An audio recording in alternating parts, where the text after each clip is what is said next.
اللهم محمدا في جميع أحواله ومحمدا اللهم صل عليه مع صحبه وآله أفضل صلواتك عدد معلوماتك دائمة بدوامك.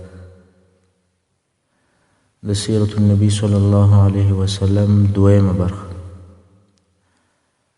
په تیره برخه کې مو تر دې ځایه پورې بحث کړی و چې کله کعبه شریفه جوړه شوه، بیا نو د دنیا له هر ځای څخه د کعبې شریفې د عزت او حج کولو لپاره خلک راتلل. خصوصا د جزیرة العرب څخه په ډلو ډلو خلک همیشه راتلل. حج او د الله تعالی جل شانه عبادت به یې کوئ. هر حال حج کېدی، د کعبې شریف تعظیم او احترام کېدی. دا د الله جل جلاله قدرت دی چې د کعبې شریفې د جوړولو په وخت کې هیڅ انسان پر دې شاوخوا باندې د احترام په نظر نه و پاته، مګر کله چې کعبه شریفه جوړه سوله، الله و د کعبې شریفې ته دونه عزت او اعتبار ورکړي چې د هر ځای او د هر ملک څخه انسانان د حج لپاره ورته راځي.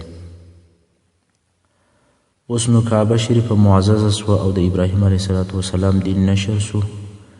توحید او د یو الله جل جلاله عبادت په خلکو کې شروع سو. ټول عرب د ابراهیم علیه السلام پر دین و او د ټولو عربو عقیده د توحید او وحدانیت عقیده و.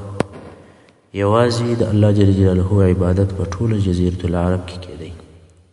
هیڅ کافر او مشرک په جزیرة العرب کې نه و موجود. خو عمر تېرېدی څه وخت او زمانه پر دغه حال باندې د عرب پاته و، تر څو چې د خزاعه په قبیله کې د عمرو بن لحی په نامه یو نفر پیدا سو.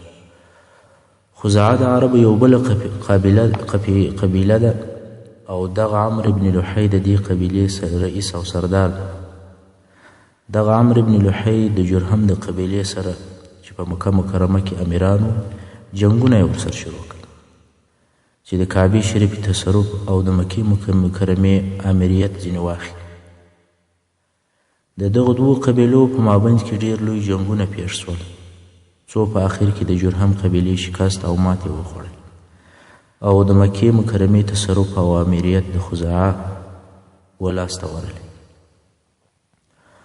د دغو جنګو او ماتې په نتیجه کې د جرهم د قبیلې ډېر کسان د مکې مکرمې څخه د باندې ووتل او ځینې یې په مکه مکرمه کې پاته سول او دالته یې استوګنه اختیار کړه.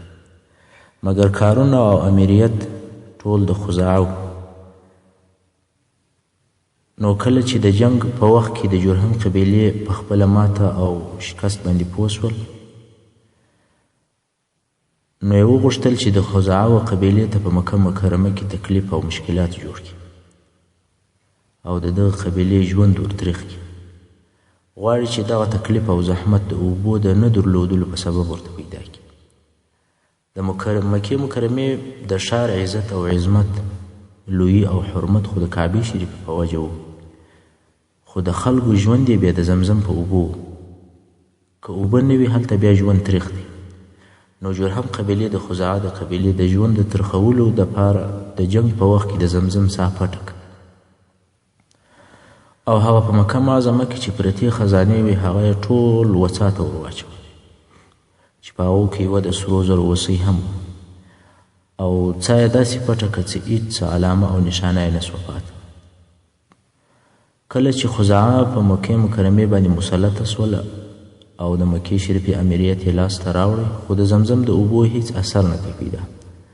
نو مجبوره سو چې اوبه یې د مکې مکرمې د باندې څخه راوړي.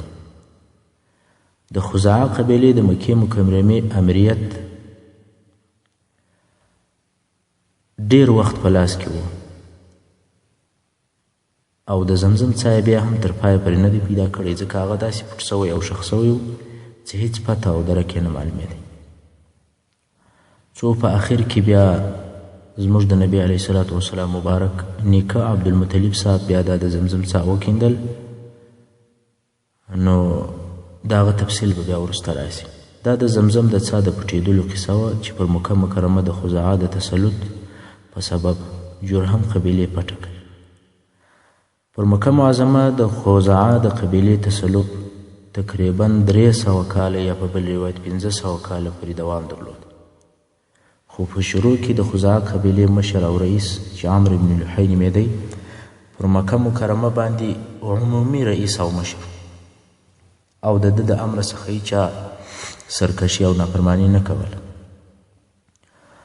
دغه عمر ډیر مالدار او سخي سړی و. د حاجانو خواړه یوازې ده برابرول او په خپل مال سره یې برابرول، او حاجانو دپاره اوبه هم یوازې ده په خپل مال سره برابرول. او دا هم تاسې ته معلومه سوه چې د زمزم څاه خو پټه سوې وه، نو اوبه چې به د حاجانو دپاره راوړلې هغه یې د باندې څخه راوړلې. دغه عمرو بن لحی دومره معتبره سړی و په دې عربو کې چې هر امر یې د خزاعه پر قبیله او د مکې مکرمې پر نورو اوسېدونکو او پر حاجانو باندې او پر مختلفو قومو باندې داسې چلیدی لکه یو دیني او شرعي امر.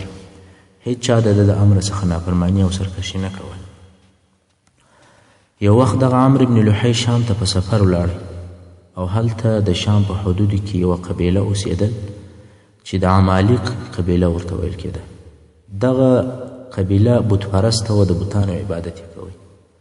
خو تر دغه وخته عربو نه بتان پیژندل او نه یې د بتانو د عبادت طریقه ور معلومه وه، بلکې ټول عرب موحدین او د ابراهیم علیه السلام په دین. دغه عمرو بن لحی چې د عمالق قبیلې ته ورسېدی، پوښتنه یې ځینې وکوله چې دا بتان چیشت؟ هغه ورته وویل چې دا الهه یعنې خدایان دي. کله چې پر موږ لوږه یا کاختي راسي دوی ډوډۍ راکوي، او کله چې یو قوم پر موږ حمله وکړي او جنګ راسره کوي دوی زموږ مرسته او کومک کوي، بارانونه راباندې وروي، او بالاخره دا یې هم پکې وویل چې الله ته مو نږدې کوي. عمرو بن لحی ډېر په تعجب کې سو، او دا خبرې پر دماغ ښې ولګېدې، ځکه دوی په مکه مکرمه کې اوبو ته ډېر ضرورت درلودی. نو ویل یې ما ته هم یو بوت راکئ، ښایي چې زموږ مرسته او کومک به وکړي، ځکه چې په مکه مکرمه کې اوبو ته ډېر ضرورت موږ لرو. د عمالق قبیلې بت پرستانو چې د ځان ملګري پیدا کړل، نو ډېر په خوشحاله سو. نو ده ته یې هم یو بت ورکئ چې هبل نومېدی. دا هغه اول بت دی چې جزیرة العرب ته راوړل سو. عمرو بن لحی دغه بت مکې مکرمې ته راوړی او په کعبه شریفه کې یې کښېښوی. خلک یې د دغه بت په عبادت کولو سره امر. خلکو هم د ده امر ومنی. اوس نو عمرو بن لحی د شیطان په لارښوونه نور امرونه صادروي چې هغه امرونه یې د توحید او د ابراهیم علیه السلام له دینه مخالف. او بیا عمرو بن لحی نور بتان هم جزیرة العرب ته راوړل چې دغه بتان یې الهه او خدایان بلل. عمرو بن لحی د عربو هره قبیله امر کړه چې د ځان دپاره د یو بت اختیار کړي او په کعبه شریفه کې به د هغه بت عبادت کوي. بیا بل امر صادر کړی، ویل تاسو خو په خپلو کورو او کلو کې هم عبادت کوئ، نو دا خبره نه ده صحیح چې بې له بتانو د مکې شریفې د بل شي عبادت وشي. نو هر چا ته دا لازمه ده چې د مکې مکرمې څخه یوه ډبره د ځانه سره واخلي او هلته په خپل کور او کلي کې د هغې ډبرې عبادت کوي. عربو هم دا امر ومنئ او هر یوه د مکې مکرمې څخه یوه ډبره ورسره واخیسته او هلته به یې په خپل کور کې د هغې ډبرې عبادت کوي. حتی د هغې ډبرې عبادت یې تر داسې وخته پورې کوئ چې په عربو کې توحید یو مخ ورک سو او د ابراهیم علیه السلام دین بېنمونې سو. خالي د بتانو عبادت پاتې سو.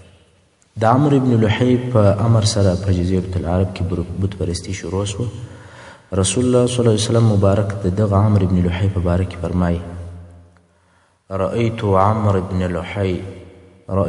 عمرو بن عامر بن لحی الخزاعي یجر قصبه فی النار. یعنی عمرو بن عامر بن لحی خزاعه مې ولیدی چې خپلې کلمې په اور کې کشولې. دا ځکه چې دی هغه څوک دی چې د عربو دین ته یې تغییر ورکړي، نو خدای داسې سخت عذاب ورکړي چې په دوزخ کې خپلې کلمې کشوي. تر دغه د مخه ټول عرب پر توحید او د ابراهیم علیه السلام پر دین و، خو اول سړی چې د دوی دین او د دوی ملت یې په شرک او بت پرستي ور واړوي هغه د عمرو بن لحی. او بیا د حج او عمرې و تلبیې ته تغیر ورکړئ. تر دغه مخه تر دې له مخه چې عربو کومه تلبیه ویل هغه داسې وله لبیک اللهم لبیک لبیک لا شریک لک لبیک ان الحمد والنعمة لك والملک لا شریک لک، چې دا د اسلام او توحید تلبیه ده. خو عمرو بن لحی په آخر کې دا جمله د شرک هم پر زیاته کړه، لا شریک لک الا شریکا هو لک تملکه وما ملک.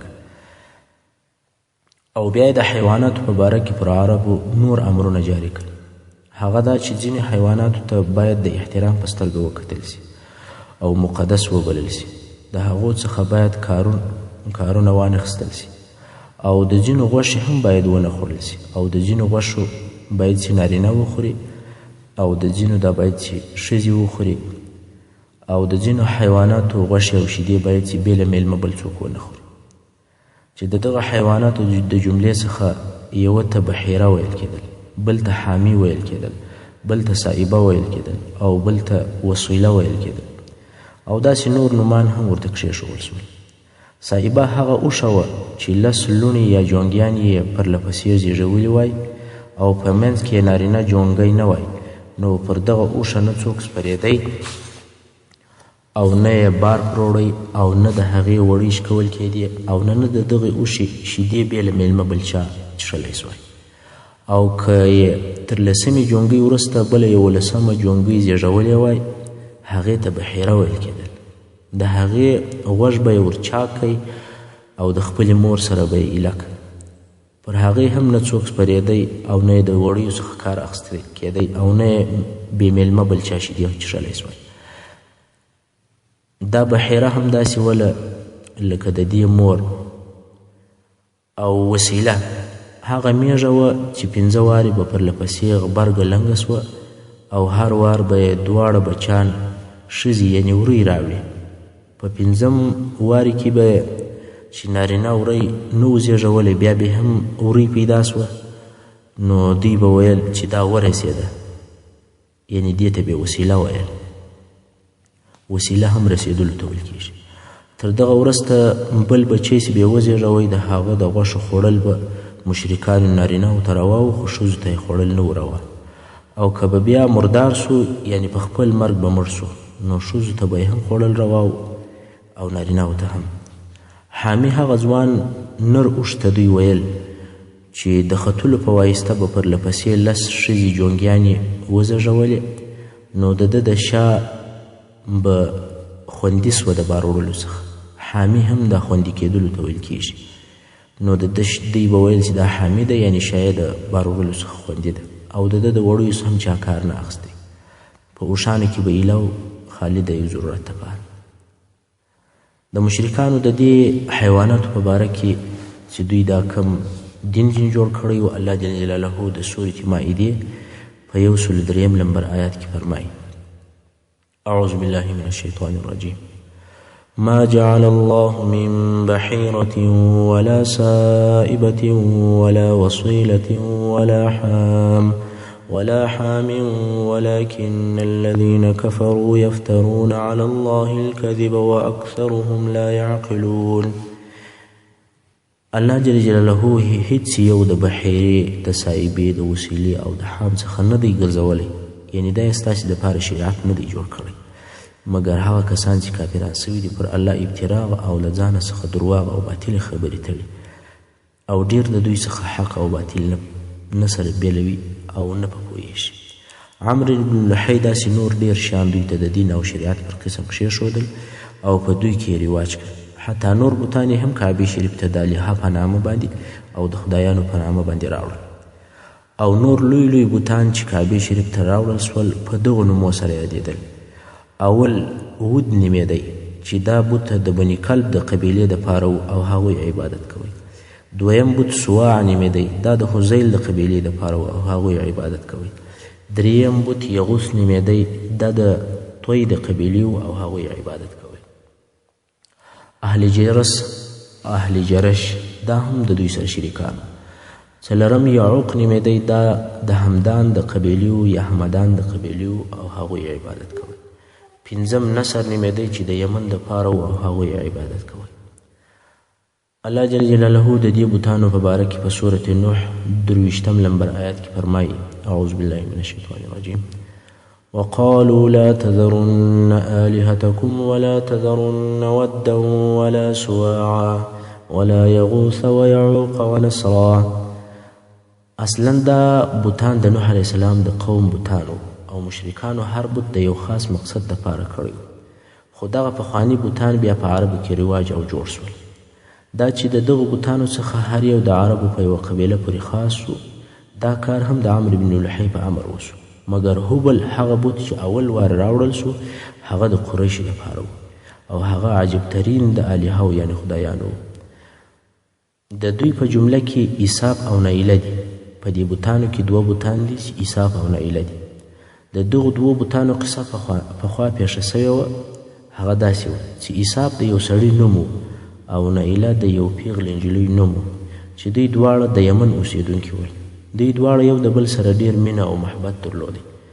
ایساف د نایلې د پلاره څخه د نایلې غوښتنه وکوله چې دا ما ته راکړي په نکاح باندې، خو د نایلې پلار د ده غوښتنه نه قبوله. نو دوی په ناروا تعلقاتو باندې سره اخته ول، خو یو ځای نسوی سره اوسېدلی. نو دواړو د راتلونکي حج په موسم کې د ملاقات وعده وکوله چې په حج کې به زه او ته سره یو ځای کیږو او سره وینو. د دې وعدې سره سم دوی د حج په موسم کې سره یو ځای سول او په یو فارغه وخت کې یې د کعبې شریفه په شاوخوا کې زنا وکړه. اولا خو زنا د لویو ګناهو څخه ده او بیا کعبې شریفې ته نږدې. نو الله جل جلاله د دوی دواړه په خپل قدرت ډبرې وګرځول چې د ډبرو انسانان پاته سول او دې ته هم بت ویل کېږي. د هغه وخت د مکې شریفې حاکمانو دغه دوه بوتان د خلکو د عبرت دپاره یو پر صفا او بل پر مروه باندې کښېښو. ایساف یې پر صفا باندې کښېښوی او نایله بوت یې پر مروه باندې کښېښوی او قصه یې هر چا ته معلومه وه. عبرت به یې اخیستی چې دغو دوو نفرو کعبې شریفې ته نږدې فحشا کړې ده او ډبره سول. نو پر دې قصه ډېر وخت تیر سو. هر څوک چې د دغو دوو ډبرو یا بوتانو په تاریخ نه و خبر، هغه به هم دلته ګرځېدل، خو څوک په خبر و هغو به عبرت ځینې اخیستی. څو داسې وخت رالی چې هېڅ چاته بیا د دې ایساف او د نایلې تاریخ نه و معلوم. نو د عمرو بن لحی په امر دغه دوه بوتان ایساف او نایله د صفا او مروه څخه کعبې شریفې ته نږدې راوړل سول او خلک د هغو په عبادت باندې امر کړل سول چې د دغو دوو بوتانو عبادت هم عمرو بن لحی رواج کړی. دا د عربو پخوانی ژوند او دا د دغو مشرکانو الهه او خدایان ول. خو دغه د جاهلیت ژوند او لږ حالات چې اوس درته بیان سول دا د دې دپاره دي چې وروسته کې د نبي علیه الصلاة والسلام مبارک کم اسلامي کوششونه او د رسالت په دوران کې کومه خوارۍ د کښلي د هغه په واسطه باندې الله جل جلاله په ټوله جزیرة العرب کې هغه شرک او بت پرستي او خراب رواجونه او خراب اصلاحات هغه ټول الله جل جلاله نیست او نابود وګرځول. په راتلونکي بحث کې به دا ووایو چې یهودیت او نصرانیت و جزیرة العرب ته څنګه داخل شو. پر دې ځای باندې به زموږ بحث ختم کو. وصلی الله تعالی علی خیر خلقه محمد وآله وأصحابه وأهل بيته أجمعين. أفضل صلواتك عدد معلوماتك دائمة